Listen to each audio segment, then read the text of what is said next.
ബഹുമാനപ്പെട്ട ജഡ്ജിംഗ് പാനലിന് എൻ്റെ നമസ്കാരം. നമുക്ക് ആദ്യം മാവേലിക്കരയിൽ നിന്ന് വന്നിട്ടുള്ള സിന്ധുവിനെ വിളിക്കാം. സിന്ധു വരൂ.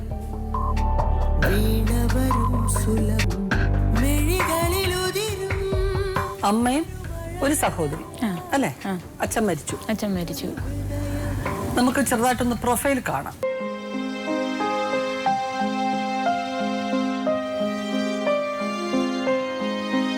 സിന്ധു വിധി മരണത്തിന്റെ രൂപത്തിൽ സ്വന്തം ഭർത്താവിനെ കവർന്നെടുത്തപ്പോൾ മകനുമായി തെരുവിലേക്കിറങ്ങാൻ തീരുമാനിക്കേണ്ടി വന്നവൾ. കാലം കാത്തുവച്ച പീഡനങ്ങൾ സ്വന്തം അമ്മയുടെ രൂപത്തിലും ഈ അബലയ്ക്ക് മുൻപിൽ നടമാടുന്നു.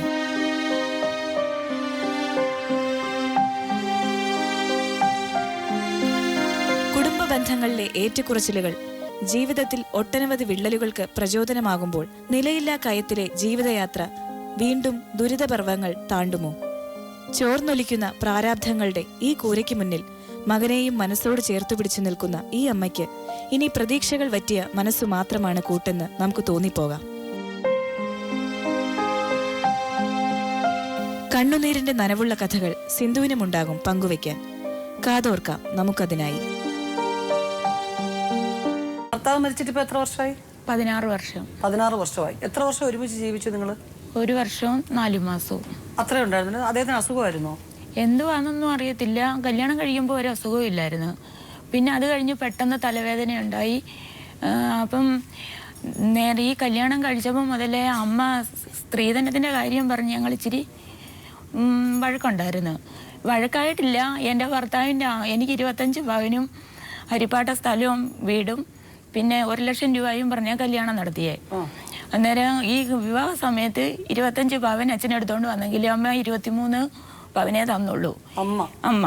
അമ്മയുടെ കയ്യിലാ എല്ലാ കാര്യങ്ങളും. എടുത്തു മാറ്റിയതായിരിക്കും. 25 പവൻ എടുത്തോണ്ട് വന്നു.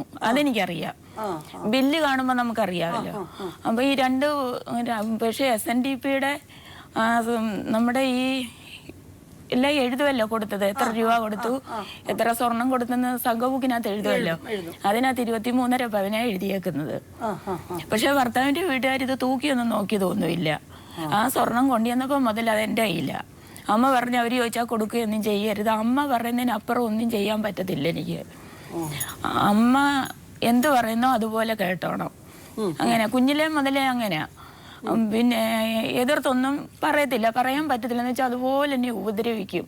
കാരണം ഒരു ലോകത്തിൽ ഒരു രണ്ടാനമ്മ പോലും ചെയ്യാത്തത് എന്നെ ചെയ്യുന്നത്.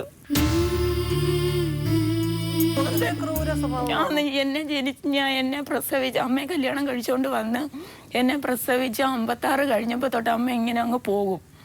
എവിടാന്നൊന്നും അറിയത്തില്ല. അമ്മ അങ്ങ് പോകും. പോയിട്ട് 2 മാസം 1 മാസമൊക്കെ കഴിഞ്ഞാണ് വരുന്നത്. അച്ഛനാണെങ്കിൽ അടി കൊടുക്കുന്നതിന് കണക്കില്ലെന്ന് അച്ഛൻ്റെ വീട്ടുകാർ പറയുന്നത്. അവരെ ആരെയും ഇഷ്ടമല്ല. അച്ഛനോട് കടലിൽ ചാടാൻ പോകാമെന്നും പറഞ്ഞാൽ വഴക്കിട്ട് അച്ഛന് കടയിൽ പോവും. അത് കഴിയുമ്പം അച്ഛൻ്റെ അമ്മാവിനും അമ്മാവിയും 5 മക്കളും അച്ഛൻ്റെ അമ്മയും അച്ഛൻ്റെ അനിയനും ഇത്രയും പേരും കൂടെ കുടുംബത്ത് താമസിക്കുന്നത്. അപ്പം അവിടെ എന്തെങ്കിലും പ്രശ്നം ഉണ്ടാക്കിയിട്ട് അമ്മ അങ്ങ് ഇറങ്ങി അങ്ങ് പോകും. എന്നെ വളർത്തിയത് മൊത്തം അച്ഛൻ്റെ അമ്മയും അച്ഛനും കൂടെ. അച്ഛൻ്റെ അമ്മയാണ് ഞാൻ അമ്മയെന്ന് വിളിച്ച് വളർന്നിട്ടുള്ളത്. എന്ന് വെച്ചാൽ എന്നെ ഒന്ന് താഴെ അച്ഛൻ്റെ ആൾക്കാർ വെക്കത്തില്ല. അത്രയ്ക്ക് ഇഷ്ടമായിരുന്നു. അച്ഛനെ എല്ലാവർക്കും ഒരു ബഹുമാനമായിരുന്നു. എന്ന് വലിയണ്ണൻ എന്നാണ് വിളിക്കുന്നത്. അവരുടെ വീട്ടിൽ പോവാണോ? എവിടാന്നറിയത്തില്ല. ചാകാൻ പോകുന്നും പറഞ്ഞാ പോകുന്നത്.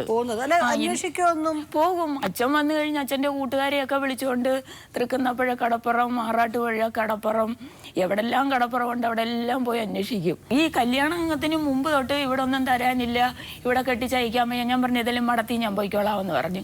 അതിനോട് പറയാം ആരുടെയും കൂടെ ഇറങ്ങിപ്പോവായിരുന്നു, ഇവിടെ സ്ത്രീധനം ഒന്നും തരത്തില്ലെന്ന്. ഞാൻ ആരുടെയും കൂടെ ഇറങ്ങിപ്പോവാണെങ്കിൽ എൻ്റെ അച്ഛനല്ലേ അത് നാണക്കേട്. എന്നെ താഴെ വെക്കാതെ എൻ്റെ അച്ഛൻ വളർത്തിയത് കേട്ടോ. ലോകത്തിൽ ഒരച്ഛന്മാരും ഇങ്ങനെ മക്കളെ സ്നേഹിച്ചിട്ടില്ല. എന്ന് വെച്ചാൽ അവർ 2 ആൺപിള്ളേരാണ് ഉള്ളത്. അതുകൊണ്ട് അച്ഛൻ്റെ അമ്മയ്ക്ക് എന്നോടങ്ങ് ജീവൻ. അച്ഛൻ്റെ അമ്മാവിൻ്റെ മക്കൾക്കും എന്നോട് വലിയ ഇഷ്ടമായിരുന്നു. പക്ഷേ അച്ഛൻ്റെ ആൾക്കാരെ എന്നെ അമ്മയ്ക്ക് ഇഷ്ടമേ അല്ല. അച്ഛനാണ് ഈ കല്യാണം കഴിക്കാൻ ഈ 25 പവൻ മാത്രമേ 23.5 പവൻ മാത്രമേ തന്നുള്ളൂ. ഈ 1 ലക്ഷം രൂപ പറഞ്ഞത് അമ്മയുടെ അമ്മയും കൂടെ ചേർന്നുകൊണ്ട് ഹരിപ്പാട്ടുള്ള ജയപ്രകാശ് എന്ന് പറഞ്ഞ അണ്ണന് പലിശയ്ക്ക് കൊടുത്തു. ഞങ്ങളിതൊന്നും അറിയുന്നില്ല.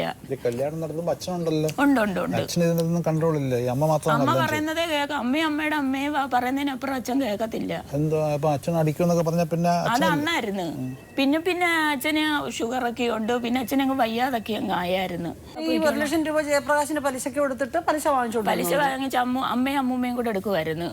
ഇതൊന്നും ഞങ്ങൾ അറിഞ്ഞില്ല. ഇല്ല, അച്ഛൻ അറിയാമായിരുന്നല്ലോ ഇത്. അച്ഛനറിയാം. അച്ഛനും അച്ഛന് സമ്മതിച്ചോണ്ടില്ലയോ അമ്മ കൊടുത്തത്. 2,000 രൂപ വെച്ചാ പലിശ കിട്ടിക്കൊണ്ടിരുന്നത്. അപ്പൊ ഈ നിങ്ങളുടെ ഭർത്താവ് ചോദിച്ചിട്ടുണ്ടോ ഇതിനെപ്പറ്റി? പൈസ തരാന്ന് പറഞ്ഞ തന്നില്ല? അത് ആ കാര്യം ഞാൻ പറഞ്ഞു വരുന്നേ. അന്നേരം ഈ അരിപ്പാട്ട സ്ഥലവും വീടും ഞങ്ങളുടെ പേരിൽ തന്നുമില്ല. അതുകൂടെ പറഞ്ഞ കല്യാണം കഴിച്ചത്.